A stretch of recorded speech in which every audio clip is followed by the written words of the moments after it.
As Priscilla mentioned, probably since it was a long weekend, right, people travel different places. So probably today may not be the best day for them to come at this program, but we'll see. So I'll start with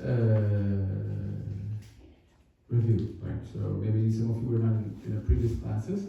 So it doesn't hurt to briefly go over what we said in the last two sessions. So we defined with marriages, and last time our focus was on being marriageable, right? So we said that marriage is primarily about holiness, and what we expect from marriage is not, well, of course, you should think of what makes me happy, right?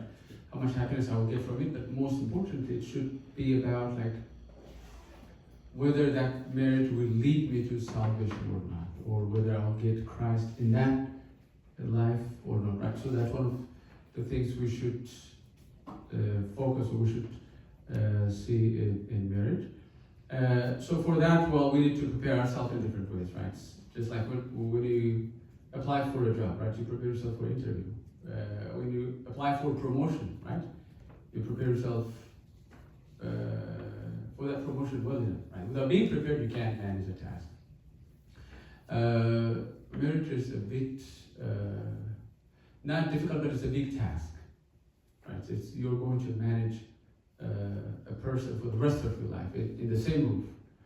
You will not live with your colleagues. You will not live with your boss, right? So you may be angry during the work time, right? But when you come back home, you can close the room, you can cry, you can do whatever you want.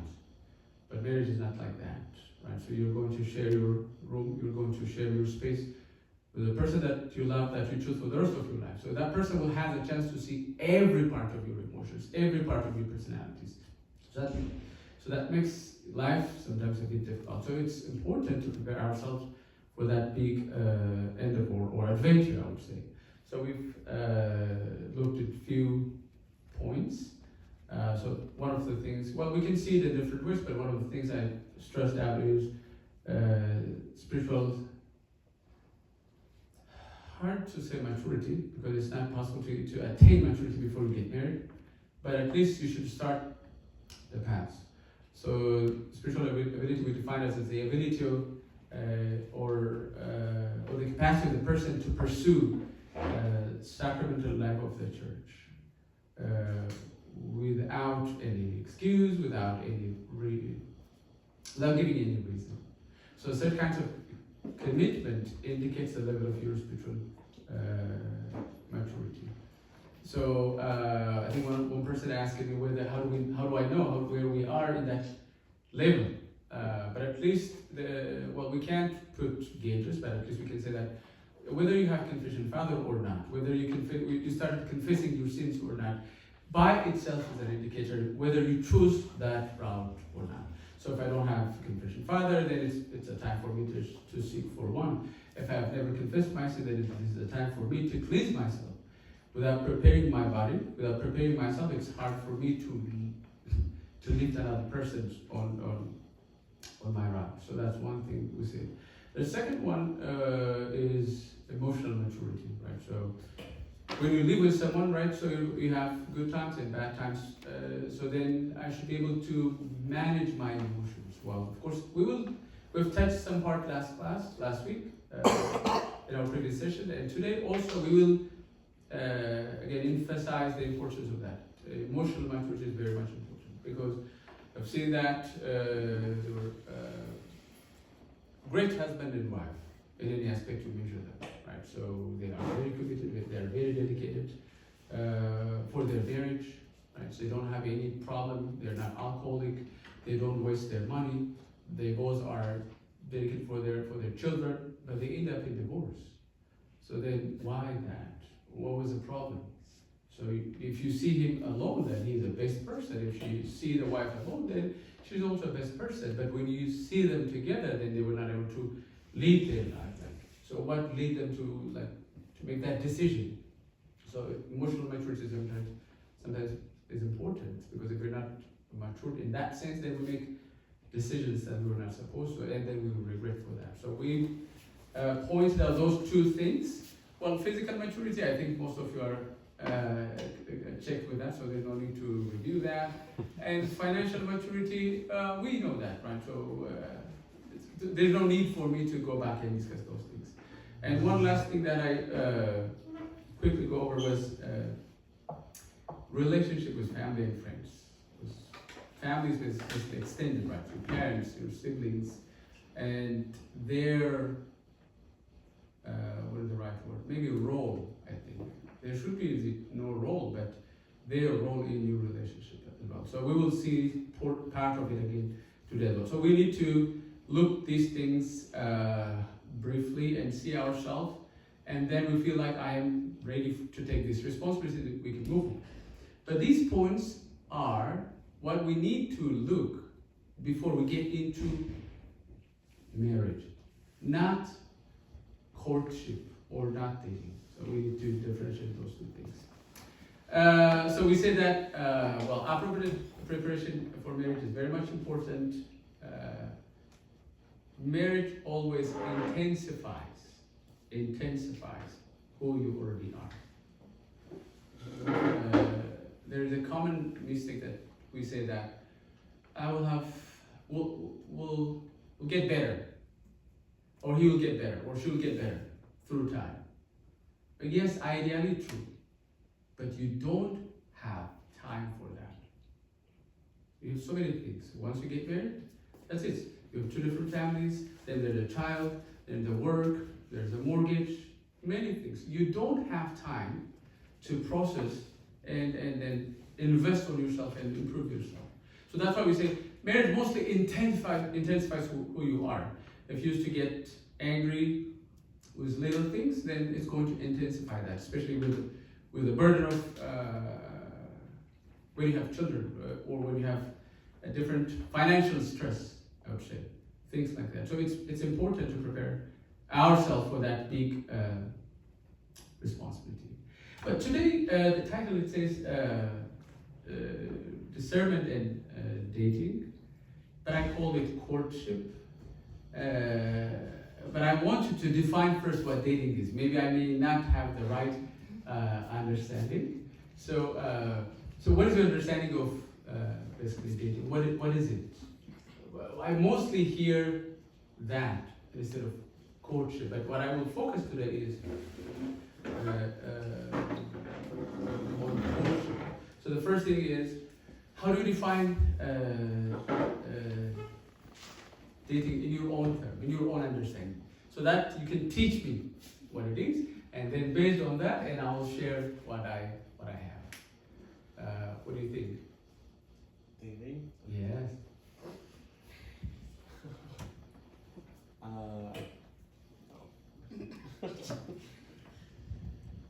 I think for dating, it's like a consistent getting to know each other, going out, understanding values, at least from like a more general perspective, at least like everyone, at least especially like more secular terminology.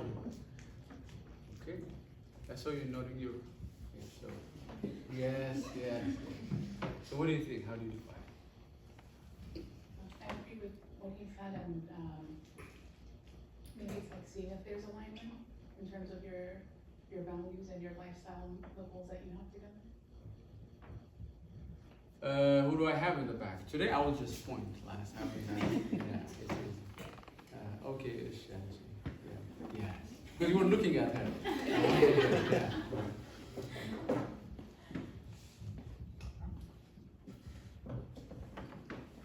I think dating is the process of two people getting to know each other to see if they'd be a fit for marriage. So whatever, I think it's the values in whichever, depends on like the people, but whatever you need to get to know in order to decide.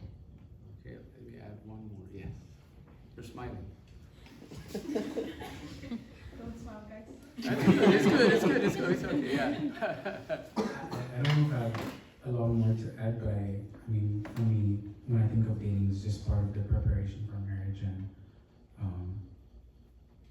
I think through it you may find or not find that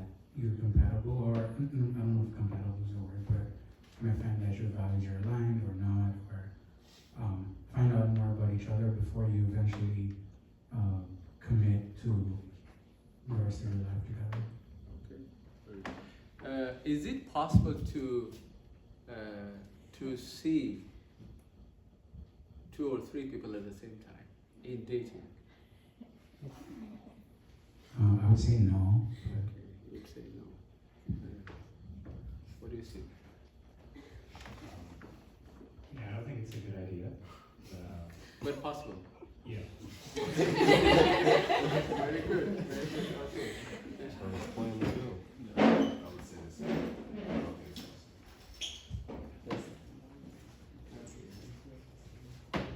I wouldn't say it's possible because the whole purpose of dating is.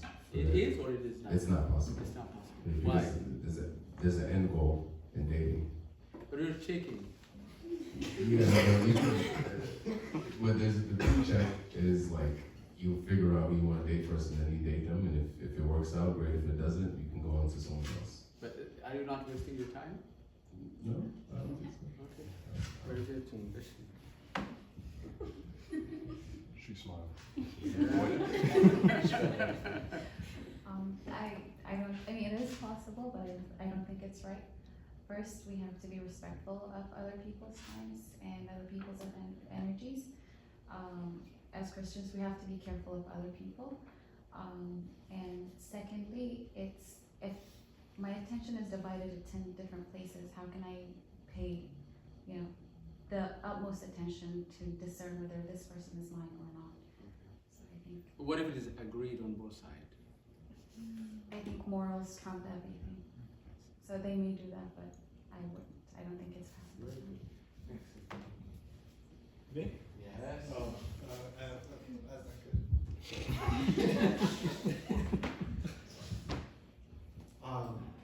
think quite a few things. I think we put a lot of stress now into like dating itself as being more kind of more sacred than it actually is. And this is like a very like kind of like recent like secular like idea of like full commitment. So I have like an idea of like if dating is just the act of going on dates, then I think that's like okay, you can like kind of go out and meet as many people. But I think in the sense that people are very like slow to like cut their losses or like stop talking to people. And so it's like if the idea is like okay, you want to expose yourself to many people, then it's like okay, that makes sense. But like at the point in which you realize I'm not going to like marry this person or this person isn't a fit for me, then you need to cut it.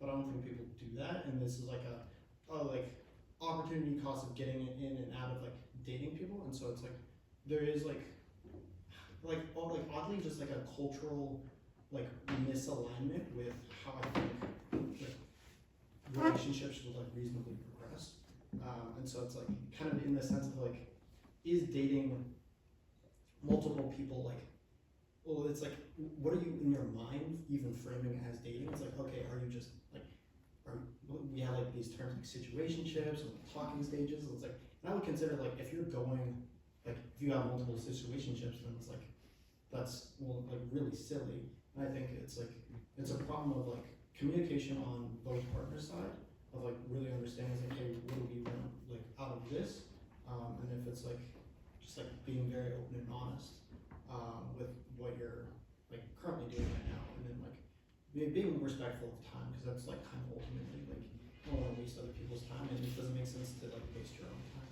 And so yes, I think dating multiple people actually does make sense, but it's like it really All this explanation. but, like, Everything was like no. yeah, okay.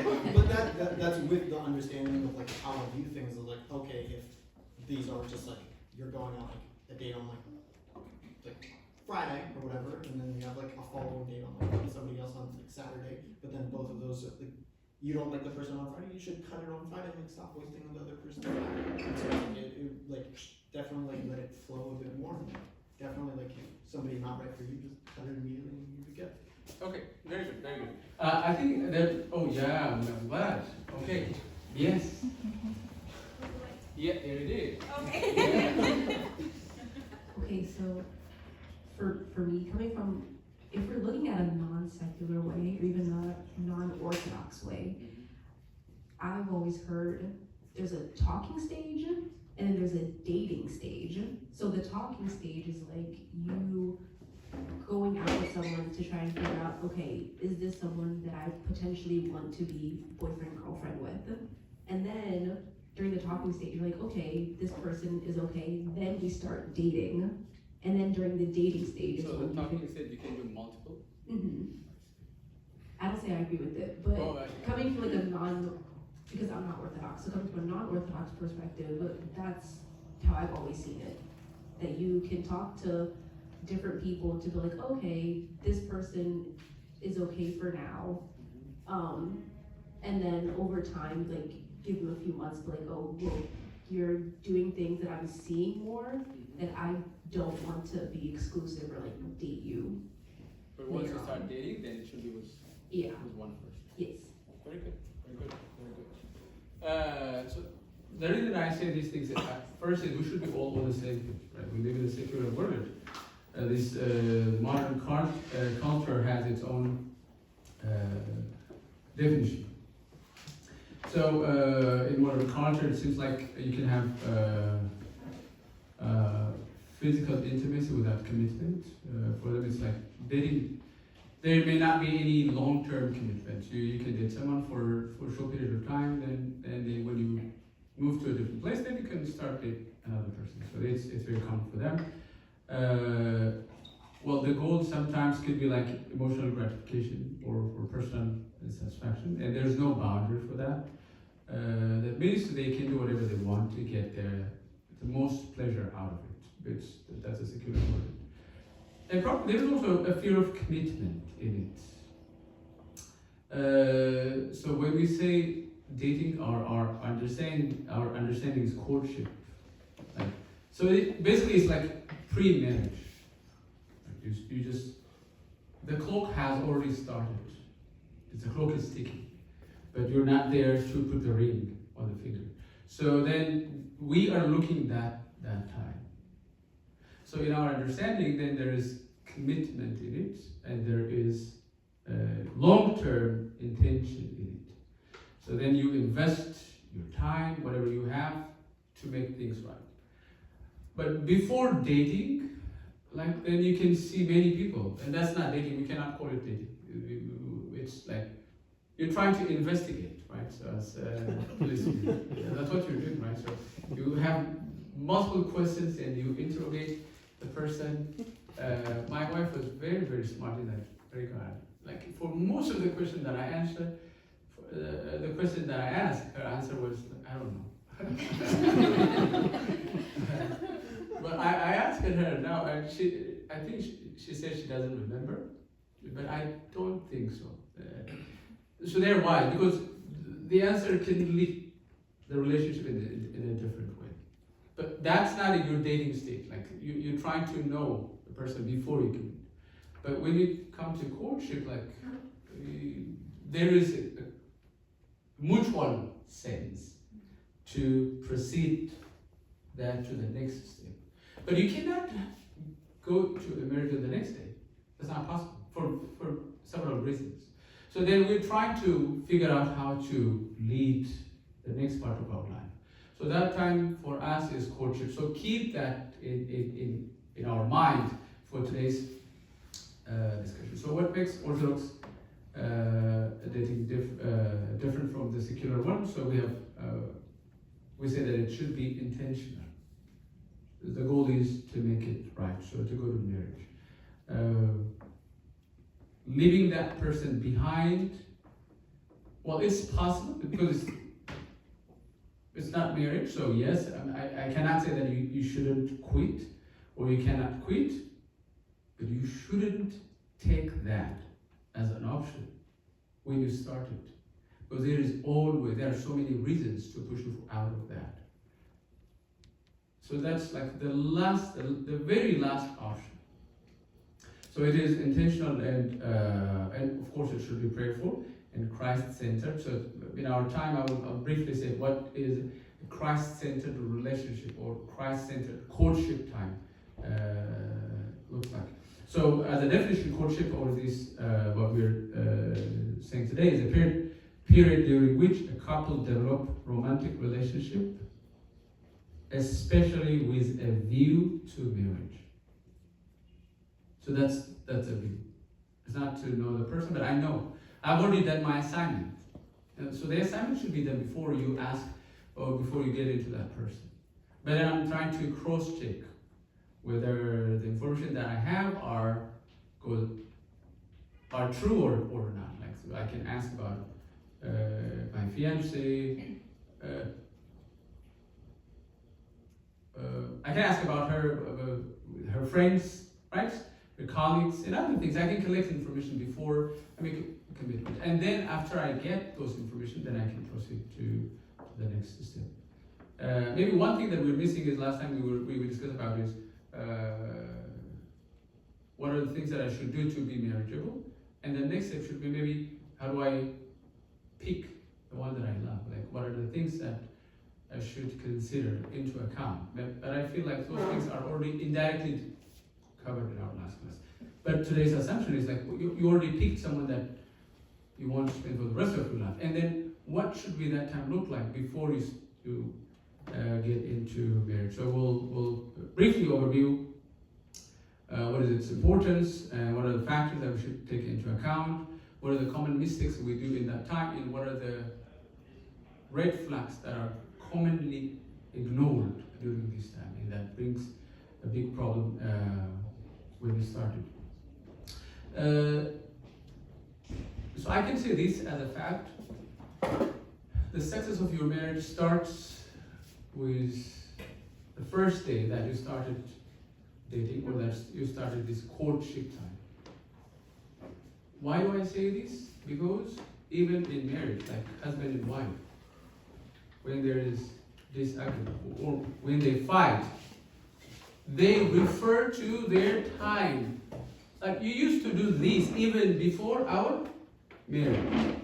Like the clock should be like as of the ring, but they go back and say, "Oh, you used to do this. You used to say me this." So that means what you do in your courtship time will affect your marriage in positive sense and in the negative sense. So I think it's a foundation. If you invest your time, if you make it right, you have a big chance that your marriage will be successful. But we don't see it that way, because as you mentioned sometimes, because there's a possibility that I may not spend the rest of my life with this girl, with that boy, so I may not commit that much, and because of that I make some mistakes, and that will follow in my marriage life as well. So the success of your marriage starts with the time, how you spend your time, even in your courtship. So this time is very much important. It depends on how we spend it. It helps the couple to know each other, and just check the differences in their shared values, which I will briefly discuss later. So, yes, the Orthodox view of dating, or the Orthodox view of courtship, is that it should be intentional, it should be prayerful. That means we should pray about it, and it should be Christ-centered. The first two are, I believe, obvious to understand what intentional and prayerful means. But for Christ-centered, let me take four bullets or 4 points. So a Christ-centered relationship, or that courtship time, it should be, again, filled with respectful communication. And I underline respectful. It's very much important. So I think we touched communication last class, a little bit, or in our previous session, a little bit. But during this time, you have a better chance of knowing the person, one-on-one, sitting down. You can talk about Ukraine and Russia. You can talk about Israel and Palestine. You can talk about American politics. You should. Well, I'm not saying this, of course. I'm not saying that you should take this as a bullet points. And next time you meet the person, right? What is your view on Russia? What is your view on Israel? I'm not saying that. But you should see the person's view in different dimensions. And most of the time, what we focus is only the spiritual aspect. Like, do you want to go to monastery? Yes, okay, let's go. Have you talked about, and then, do you know St. John Chrysostom? Oh, then you explain that. Do you know about Old Testament and the New Testament? None of these things are what you're going to have in your day-to-day life, though. None at all. When you get married, that's a different topic. I don't even think you will even discuss these things, except Sunday. So you should see different things. What is a person's view on finance and politics? I saw some of the marriages that they struggle hard because of that.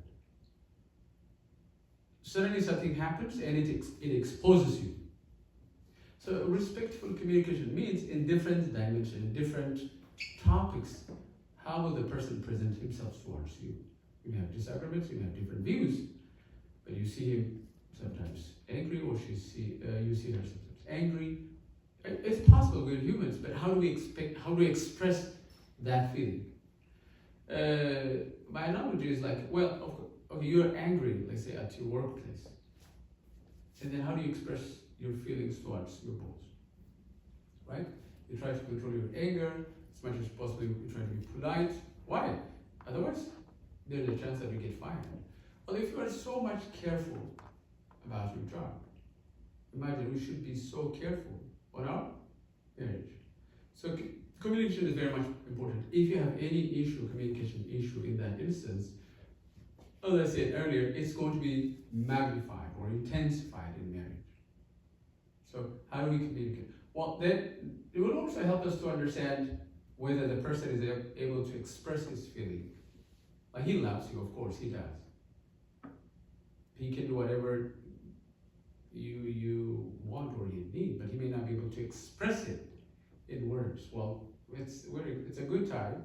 Like we're living in AI era, then, well, he can say whatever he wants, and the AI can say it, and then you can communicate that way. That's a different channel.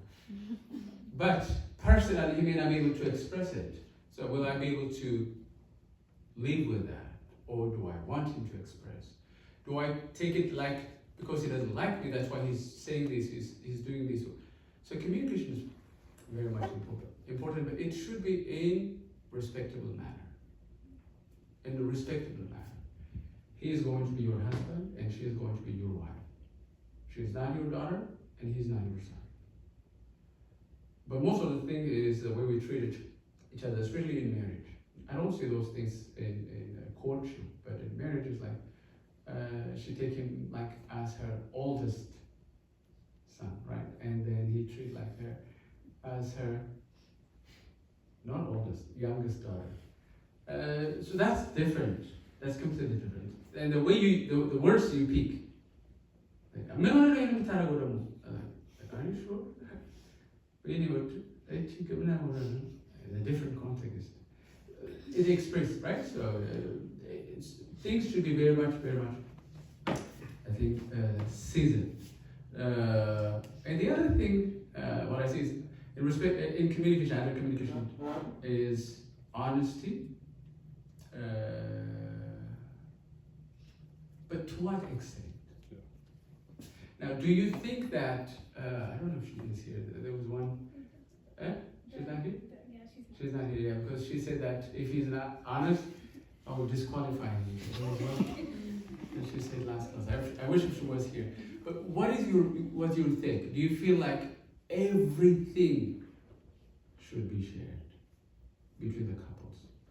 Do you feel like they have to be honest in every aspect? If you say yes, why? If you say no, again, why? What do you think? I'll give you exercises, and I'm going to reshuffle you how you say, okay, yes,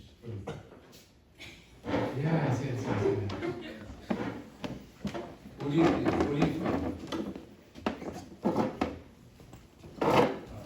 I think they should be Completely honest with each other. Why? I think before you enter holy matrimony, I think it's super important that you're on the same page about all the things that you feel you did, including all the good things and all the bad things you did. Okay. So I feel like they'll manifest in the future if you don't actually like be honest and tell everything to your spouse and your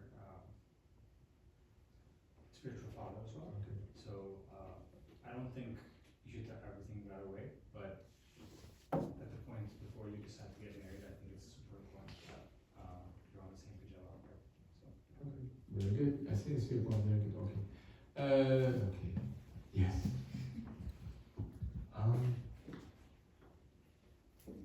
I think they should be honest.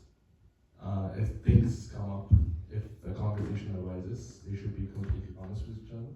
They shouldn't be lying about things. Okay. But being completely transparent about everything, maybe not. If I don't see the point of sharing an idea, and if it causes her to be stressful or to act in a certain way, maybe I don't need to share that point. But if things arise, I should be honest. So she annoys you every day. Are you going to tell her that every day? I mean, that changes the situation, but I would hope so. You hope so that Yeah, I would hope she's not. Okay, I see. Okay. Let's hope, finger crossed. Okay, what do you think? Yeah. I guess I'm, like, off the top of my head, I'm having a hard time thinking of what is a good instance in which you should, like, hide from your partner, because you are meant to build a life with them and, like, have that transparency, like, moving forward in order to properly build a life together. So, like, I guess, like, if anyone does, if anyone does think of good reason to hide something, then I don't know, but for me, I think But everything should be out. like, in generally, like, being honest, like, if there is, like, So I'm giving you the same situation, like, The oh, same he's way. making you mad every time. The little things that he does, they annoy you. What do you do? I guess either I can look at the little things, and if it's something that's consistent, I can let him know, oh, like, I would appreciate if we would change this, and let him know that it's not anything, it's not that I'm upset with him for doing it, because I know he doesn't do it to purposefully hurt me. But if it's not consistent, you're not going to. If it's. That's my understanding. Well, if Which is it good. happens one time, and it's something that that doesn't fester in me to still be upset about the next day, then is it worth bringing it up? If he's here, then he's like, okay, I have one chance. So this is one thing we should be careful. Honesty is good, is important. What you should avoid is lying. So there are two different things. You shouldn't lie. It's going to make a big problem. If you lie, you lose trust. Even if it is for a good cause, that's very hard. But not telling everything sometimes is important. Because what you thought was wrong now, a day later, feel like, oh my God, I'm so glad I didn't say that. You would say that. If you already say it, it's out. You cannot say, oh, give it back, oh, it's already done. The damage is already done. And then it's going to count. You know, computer batteries and other things, they have charging cycle, right? So you can recharge as many times as you want, but when it gets to that charging cycle, then you have to replace it. So if you're unloading everything, then you are wasting your charging cycle. It seems like that. So if you're giving her like 100 complaints over a week, it's too much. Even a year, it's too much. It's like once in 3 days. So we should discern. Number two, there are things that you should only discuss with your beneficiary father, not with your soulmate. There are people who say that, well, you know what? He has a fiance or like a wife, and he has, let's say, lustful thoughts with another person, the temptation. So that's by itself is a temptation. Then he should pray about it and discuss with his confession father and do what he should do. We'll bring that topic into his wife. How can she help him in that regard? That builds jealousy and it breaks trust. And this is what happened in real life, that's what I'm telling you. Say, well, he has a fiance and he's saying that, well, I have a feeling for you. Friend, what does it mean? They should be on a path to marriage. Then that's what you should discuss with your confession father, not with your spouse, but not with your wife. Well, that feeling will go away after a month, after 6 months, 3 months. Trust me, it will go away. You think she will forget? No, she cannot trust you. So, honesty, what is it? What you shouldn't hide. But when it comes to sinful things, temptations, and other things, you should discuss with the confession father. If there are little things that annoys you, as you mentioned, like I like the point. If it is consistent, if it is something that's going to happen every time for a certain cause, then we need to fix it. Then I have to give a feedback. I think when you do this, I am not comfortable. Can we do it this way? And she can present it, her view as well. So all this is one of the things we should be like careful about. We should be honest, we shouldn't lie, but at the same time, we should know what to share. But it should be in a very respectful manner. Again, the other thing is, again, under the umbrella of communication is disagreement, or I would say anger management. Disagreement is an advantage in courtship. The reason is you would be able to see the other side of the person. In real life, there is always disagreement. Okay, we're going to buy a couch. What is the color? I have different flavor, my wife different flavor, and we argue. We're buying a house. I have different flavor, she has a different flavor. Trust me, we have so much arguments. Do we have to buy a big house or a small house? Do we have to do this? We have different values, so we argue. There is a school rating. When you have a child, then you will think about where to live. Different counties have different school rating and gradings. So shall we go to a neighborhood that has a good school rating and then you buy a small house, or you go to somewhere else and buy a big house with compromising? So we have different, so there is always different views, there is always disagreement. So having this in courtship time will give you the overview of the person, how he thinks and how he responds or how she responds. During those things, if there is no respectful manner in words, in actions, in attitudes, well, I'm not saying break the relationship, but that's the glimpse of what you're going to have for the rest of your life. So if you say, I'm fine with that, okay, you can continue. Because what matters most is what are your values. But disagreement basically exposes or shows the other side of the person. So I take it as an opportunity.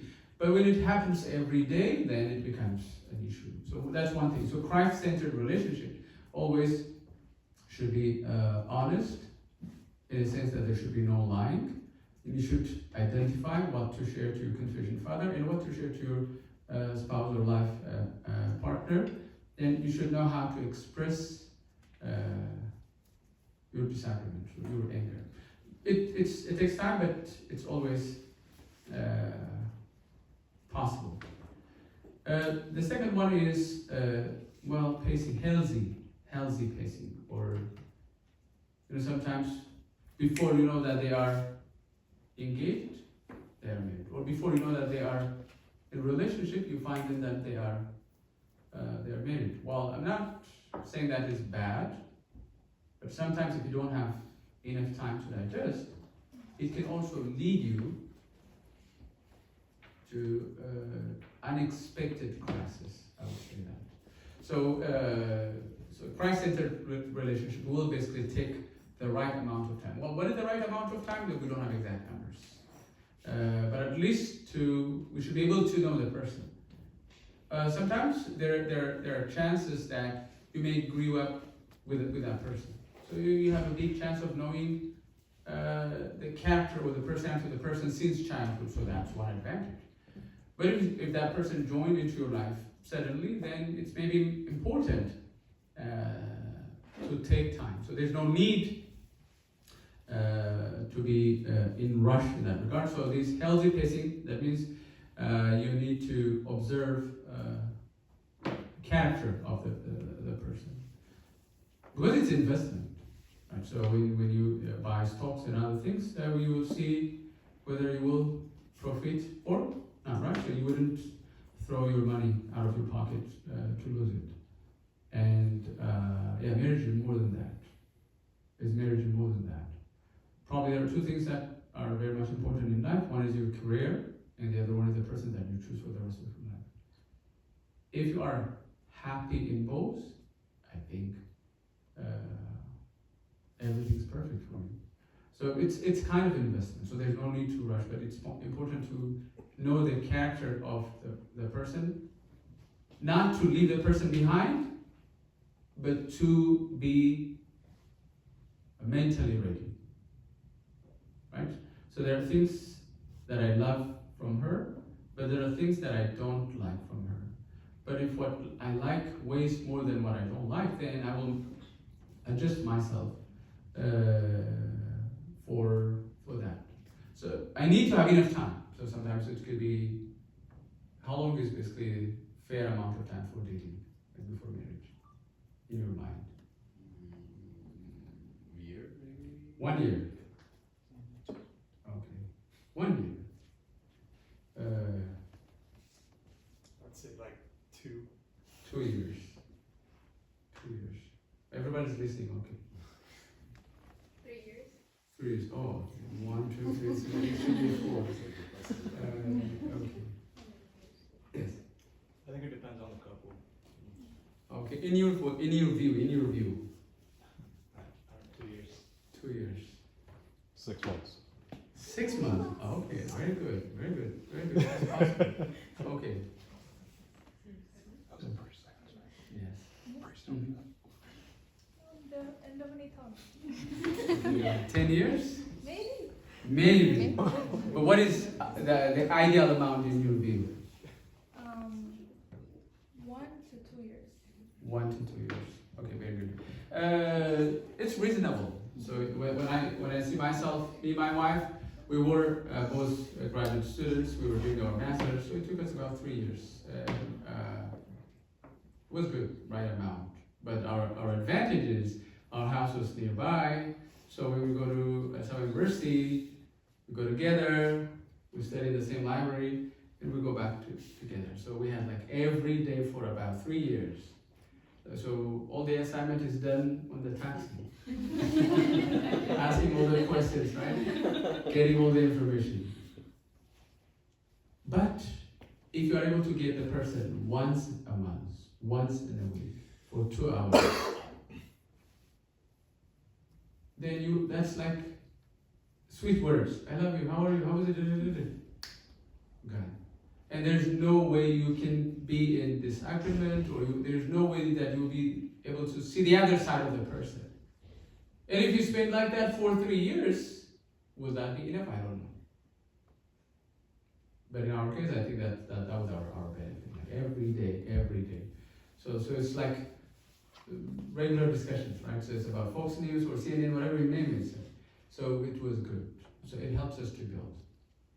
For that matter, we get married without even asking her to marry me.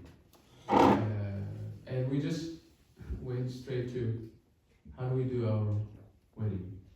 And she's still asking me to propose for her. So sometimes you can build it. When you have that bond, when you have that relationship, it builds up. So we cannot put a specific time, but it is personal. Sometimes I may say that, well, I have to do it in 3 months, I have to do it in 6 months, I have to do it in 2 years, 3 years. We can put our own deadline once we get into that. But there's no definite answer for that. Okay, so let's see. Let me just count. 1, 2,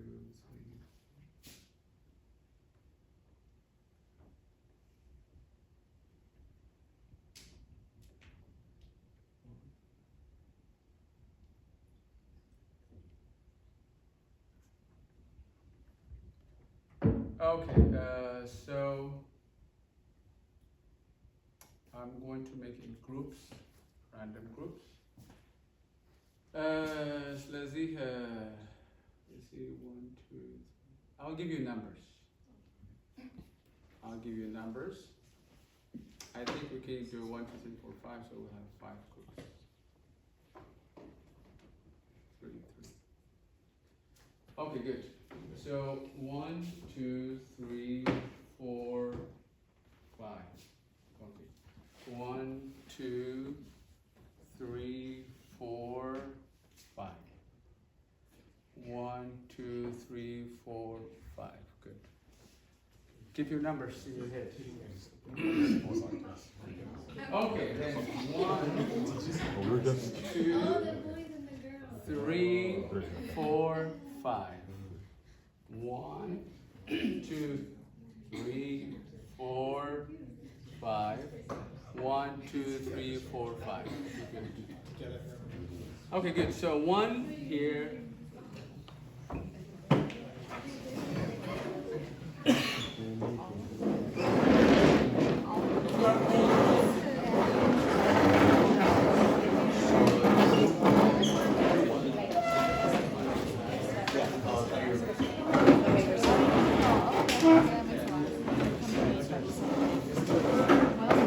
That is true. What's your number? 3. 3. Okay, 3 here. I'm sitting. You're not 3 here? Yep. Okay, 3 here. You're 1. 3. Okay, good. Give you so about 5 groups. I think you should get 90 seconds for the boundaries. For the other 2, it's okay. I'll cover them. But when you think of your group, what are the 3 boundaries that you agreed in the group, that you think that they should be set in the group? So these boundaries, as I said, is personal boundaries. These are critical boundaries. At the same time, these are our red flags. 3 boundaries, 3 red flags. We'll start from group number 5. Which one is 5? That group? You're 4, so that's 5. Okay, we'll start from that.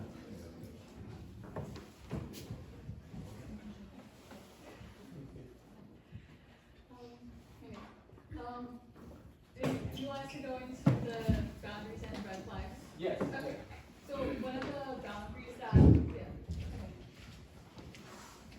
Thank you. Okay. One of the boundaries that we talked about was how we present ourselves on social media, since social media is such a, big part of people's lives nowadays, When you say screen time?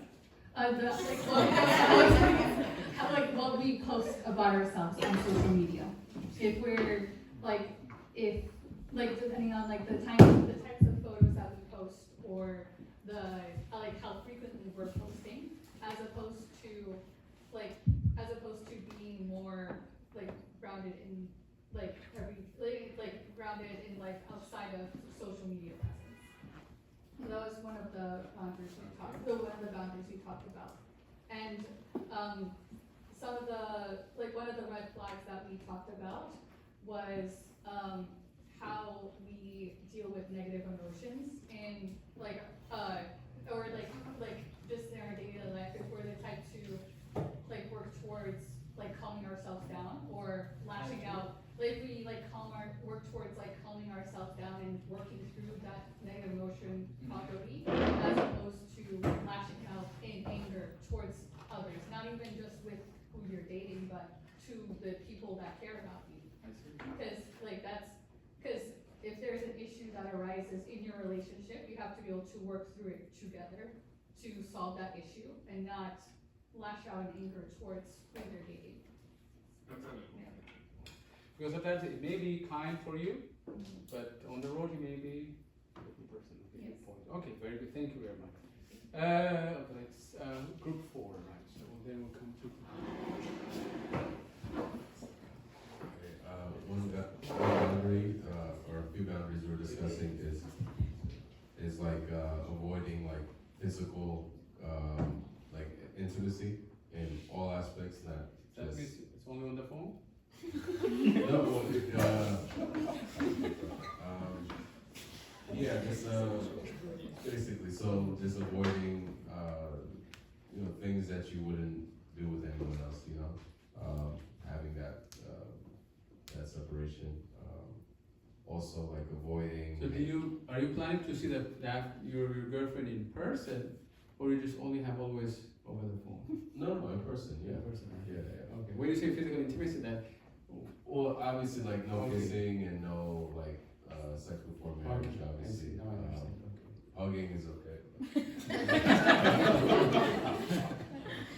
So I disagreed. Disagree. And I said that kissing to an extent is fine.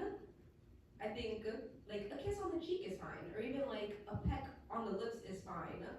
I feel that was my thing. Like, I think it depends on your own personal boundaries, but I said kissing was fine. Okay. Very good. And what about the red flags? Red flags is like if they treat other people poorly, so how they treat their family, they treat their like parents poorly, for example, or their brothers and sisters, how they treat strangers. Very good. But what if they love their parents more than? What if she loves her parents more than she loves you? But she's treating her parents nicely. Yeah, I don't know how you would quantify like how would you show more love to the Okay. Okay, so I think again it's a boundary because you don't want someone who, because again, like when you guys get married, you guys become one flesh, so you're supposed to like protect each other and do these different things. But if there are problems between you because of your parents, because you are spending, or you're like, you know your mom is doing too much, but you allow it, and I feel like I'm kind of like being pushed aside, I think that's a problem. I think there needs to be, like, you obviously need to respect everyone, but if you, again, like loving, I don't think you can love someone too much, but I think if you allow bad behaviors by your parents or your siblings to be rude or offend or put someone like in danger in some way, I think that's a problem. Okay. Very good. Thank you very much. For three.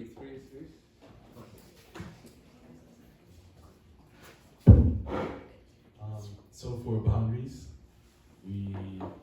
one of the things we mentioned was not moving in together, and also not bringing dates into a private setting.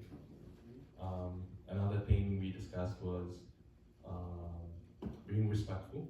So having the other person needs to have a respect for us, for themselves, and for families. Red flags. Emotional, like not being too attached with each other to the extent of not surviving alone. Was another.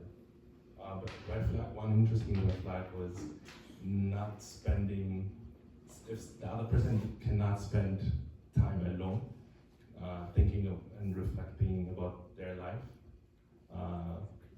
1% thought is a red flag. Elaborate. I said if they only spend time either like in the pursuit of knowledge or with people, like with friends and stuff, I thought it was a red flag. like if they can't spend time reflecting over their own thoughts. Very good, very good. A different thought. I never thought of that. Very good. Thank you very much. Okay, group 2, and then we'll go to group 1. Hello. Yes. So similar to what was already said, some of our Okay. boundaries were physical boundaries, and also how much you share about relationship, whether with family or friends, because that can be a problem, and also to respect the other person's privacy. And then some red flags were not being considerate or caring about other people.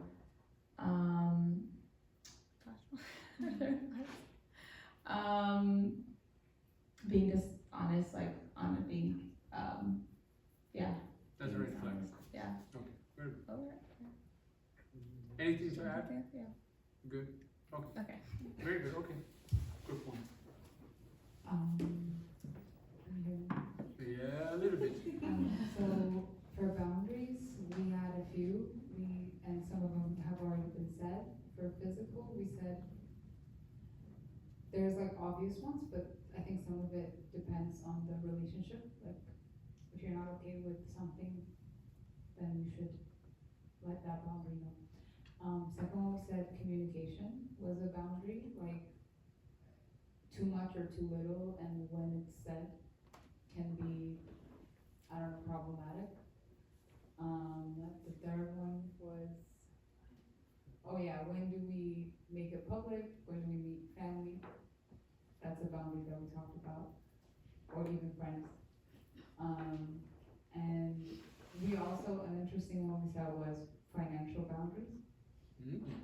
Yeah. Different account? No, you're dating. I would hope there's. If they're dating, they always. You're dating, but like asking for, like, I don't know, like. If one person is always paying the bill? Something like that, or like Oh, asking nice. for like Here's what came up. Okay. Here's what came up. Somebody asked for like some crazy amount of money in the first 3 dates. I think there should be a boundary of how much money you could give the person. That was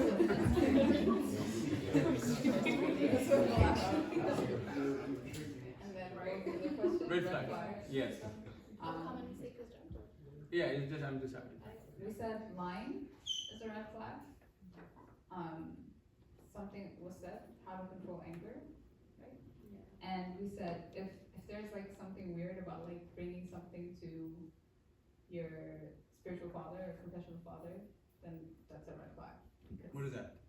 As if you have an issue going to your Oh, I see, confessional I see, father, I see. I think that's a red flag. I see. I think that's it. I don't know if I missed anything. Very good, very good. Thank you very much. I really, can you take that? Yes.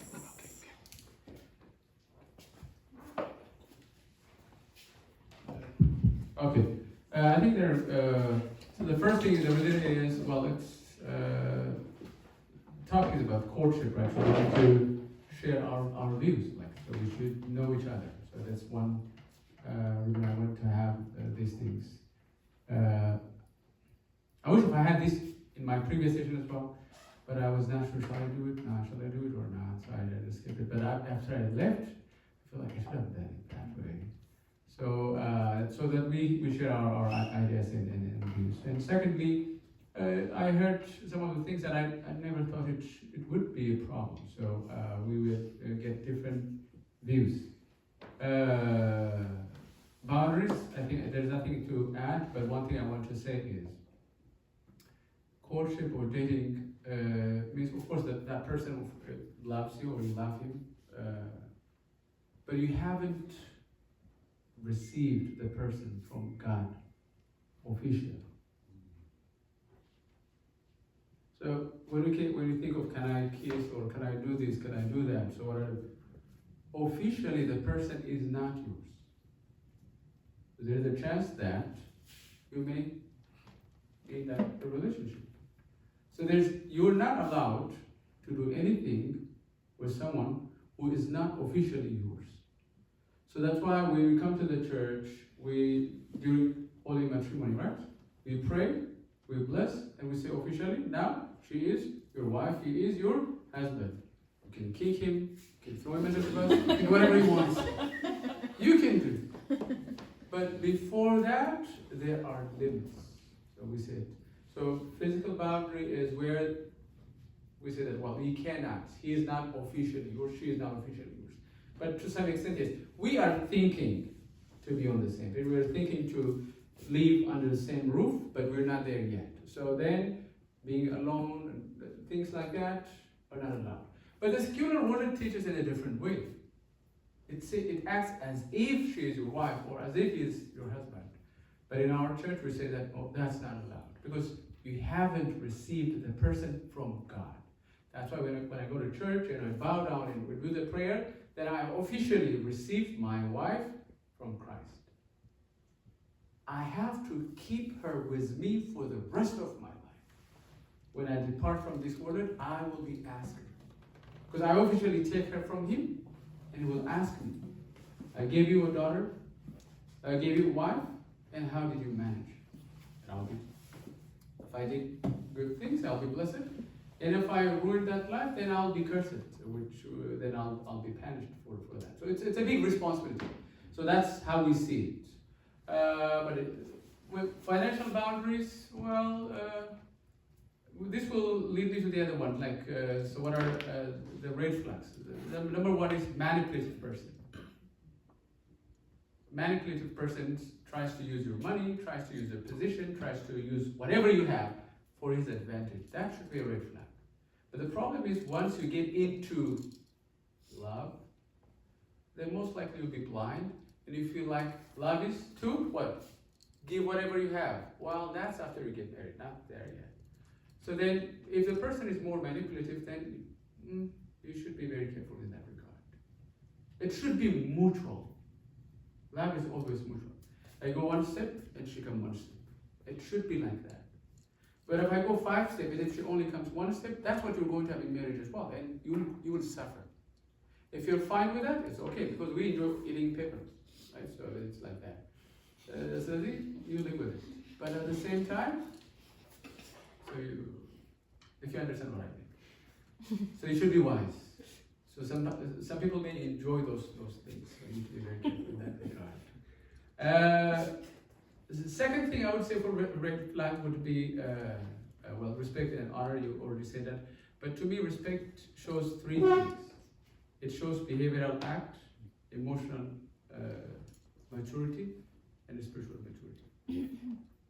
Respect is 3 pillars, right? So you see the behavior of the person, and you see the emotion of the person, and you see the spiritual understanding of the person. If he is not respecting you, it means he failed in all those 3 aspects, whatever you name it. And in the other group, I liked the way they presented. Sometimes, well, he may be or she may be nice to you, but let's say on your way to a restaurant or on your way to somewhere else, somebody did something to your fiance, and the way he reacted is basically reveals who he is. Using cursing words and in a very offensive manner, most likely you will see, well, half of it or 1/4 of it in your life as well. So how he treats not only you, but on those accidental manner, how he treats other persons by himself. Again, I would say that could be a red flag. So I will put it in respect. I asked my wife when I come here for her input. What do you think would be a red flag for you in this situations? Well, one of the things that she mentioned is manipulation, so that's her. I'll give you credit for her. But the other one that she mentioned is family dynamics. Family dynamics in the sense that because you're going to marry not only the person, but also the package itself. So sometimes the operating cost, using her words, is too much to live with that family. And you may not be able to bear the burden.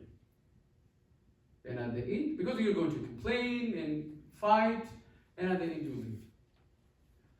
So it is important, we mostly ignore that. Oh, we love each other, so that's it. I don't care about what the parents and family says. Okay, yes, I agree, that's true. But to some extent, it is important to take in what kind of life are you getting into, right? There are birthdays, events, programs, funerals, and you will meet those people.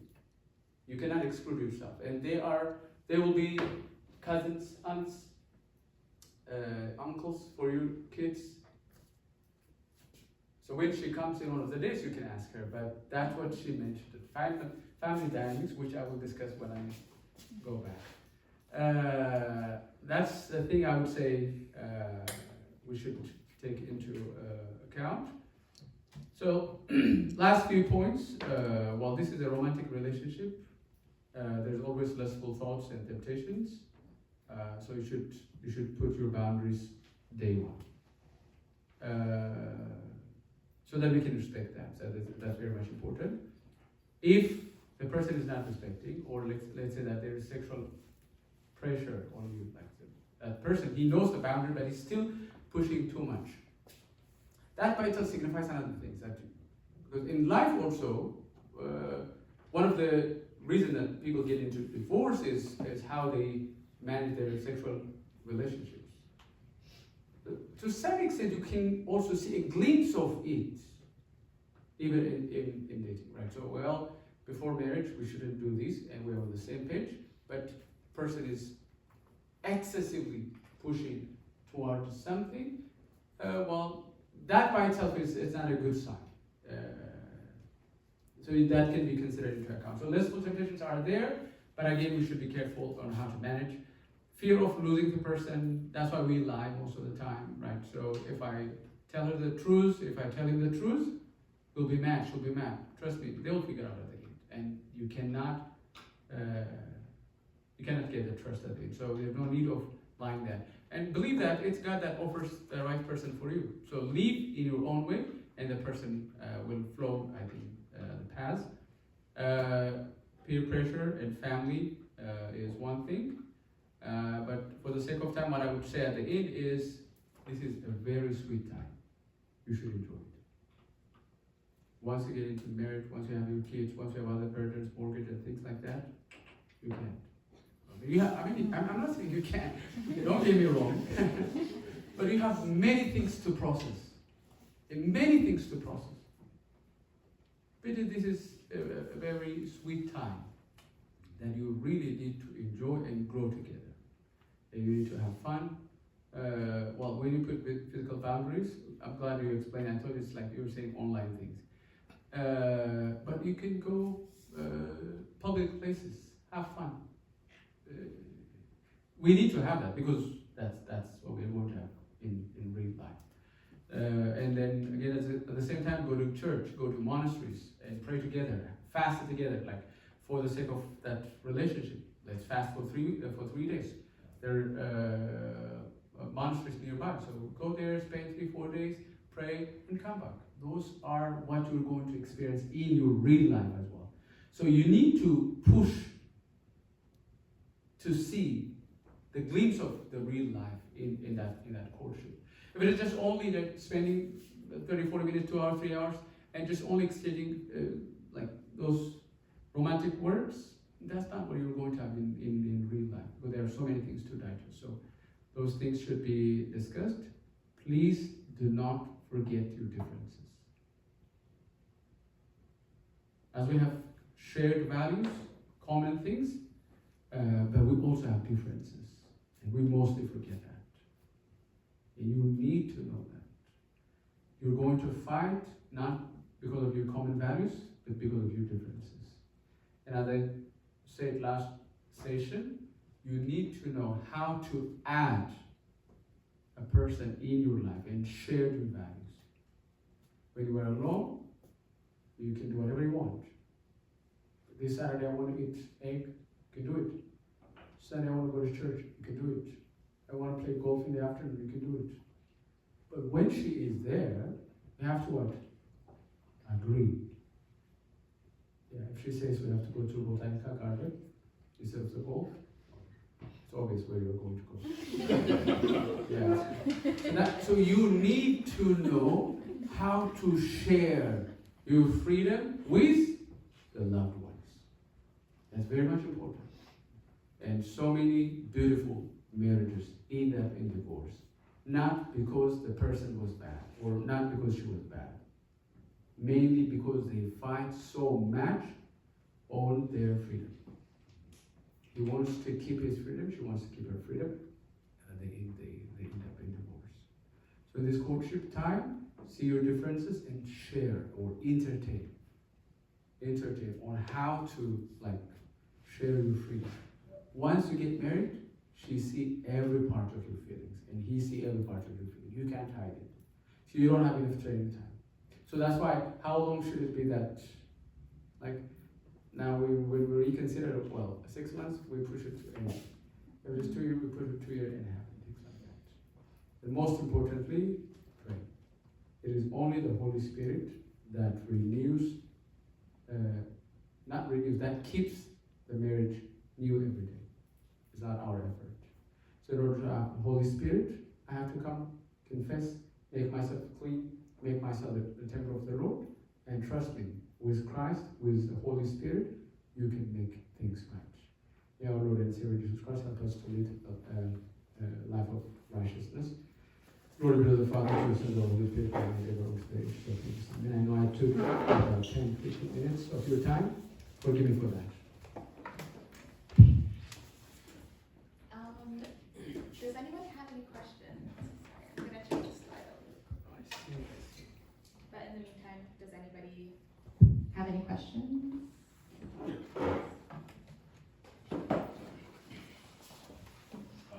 What are your thoughts on dating a convert that, maybe their family is was Christian or at least Orthodox? That's good.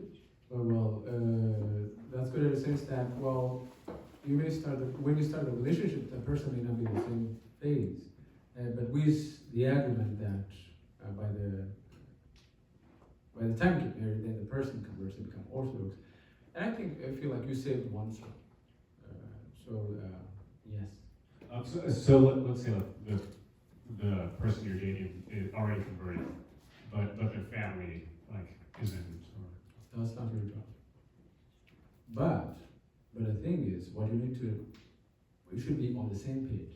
It's a family tradition. Now, instead of, I'm not calling different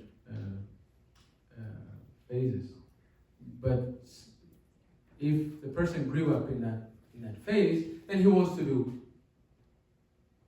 their practice as a social gathering, which is not allowed by your faith. So you need to make those boundaries. As a Christian, as an Orthodox Christian, if you're not allowed to participate in such kinds of things, then it should be clear.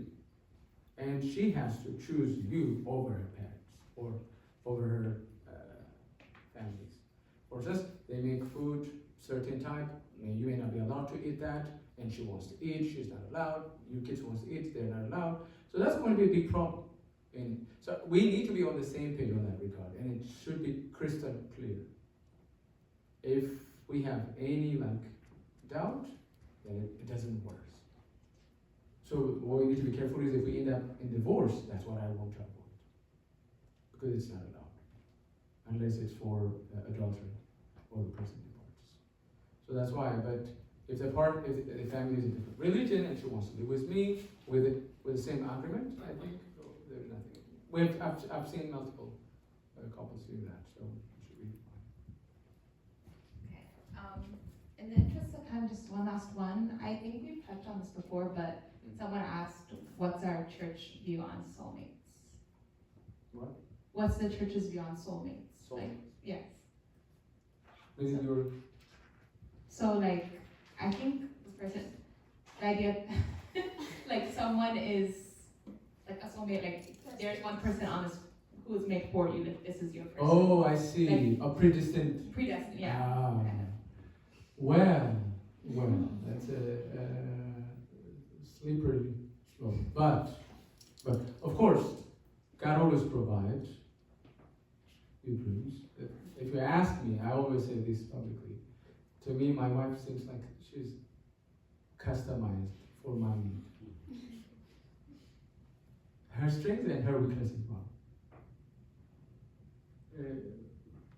The weakness is also my dream, to be honest. So God can provide what you need. He can. But thinking like there's only one person, if this doesn't want that, I cannot say that. But He can provide what you need for your life. What matters most is your choices. In your choices, in your priorities, if you add one more thing that goes against His will, I think that makes things difficult. But otherwise, I think He can provide. I would say that. But the feeling that there's only one person, this and that, I would. But you may get the person that you want for your life, if He wishes, or you can make it up. If that makes sense.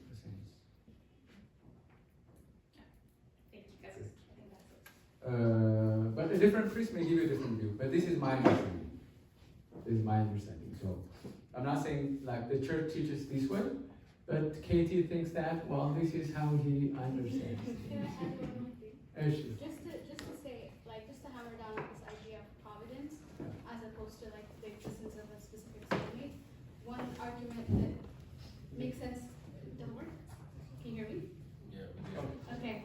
One argument then that makes sense to me, as opposed to like why the idea of soulmates doesn't make sense, is if everybody has one person assigned to them, then that means that monks who decide to live in solitude also are depriving someone of a potential soulmate who they could unite themselves with for the rest of their lives. So the whole idea sort of falls apart that there's one person destined for every single person. But again, like if it is one's desire to pursue marriage, then it makes sense that God, knowing the wants and the will of that person, does provide for their needs. So just like hammering down. One thing that you reminded me, it is your choice, don't forget. If it is your choice, if it is predestined, then God will take all the responsibility. For the failure, for the divorce, it is Him who gave me that. No, it is you chose the person, you picked the person, but He will bless you. If you lead your life according to His will, then He will bring those people along your way. But it's up to you to know that. But that's one thing that we didn't touch. Like God always gives opportunities for us. Well, if you're a righteous person, you came to your dreams and say that, then this is the guy that you tomorrow on the 42nd Street when you go in this subway, use train, and you'll meet this. He can say that. I don't trust those things, if you ask me. But He will provide along your way, accidentally. So as a person, you should always be alert. Always. You never know how you met the person. When I met my wife, oh my God, it's a different story. She was sitting next down to me. So that me, my friend, and her. So we were going back from our college. So we haven't started dating. I was sitting down there, and the other person was, they were in the same high school. So they were asking, like, have you started, did you get anyone? Like, oh, well, we're waiting until he comes, she said to him. I am there. Well, that gets into my ear. Oh, wow. But mind you, until that time, she had a ring. So I thought she was engaged. Well, I thought she had one. But they do that to protect themselves. Like, so many people will ask them, so they put that. So when you see that, it's, oh, wow, I see. And then since that day, I start to like follow it. So it's opportunity. That's all right. That's how I see it. But if you take it randomly, I would miss this golden wife in life. So He provides opportunities in life. So alert and then invest. Alert by itself is not. It's just a step. But you need to invest. You need to fight with yourself.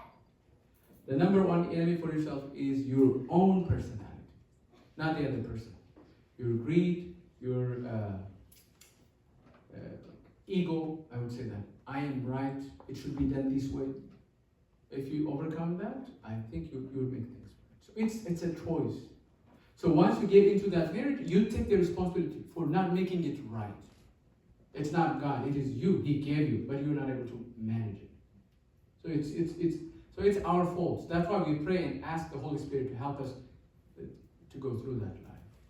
So but if we say that there's predestined, well God, you gave me this, it's not working, so it's not my fault. No, it's your fault, not God's fault. So it's a choice. So be careful of what you pick, but at the same time, when you see opportunity, I mostly say it for the boys. Please do not blink twice. These are my rules. If you see the opportunity, before you blink, before you second blink, she's gone. Yeah, everybody wants. So you have to be that much. So approach, see, push yourself. When you have the right person, you have to invest everything. If you don't have the right person, however happy you are in your career, in your everything, but when you get back home, you're coming with burden, stress. Oh God, that's house, that wife, that husband. No, it should be the opposite. So your life partner, your wife, your husband really change your life for good or for bad. So we need to. It's kind of investment. That's how I see it. So when you see the right person, you don't need to blink twice, but you should know that that's the right person, right? It's possible that sometimes I may make wrong call. See them, I make things wrong. So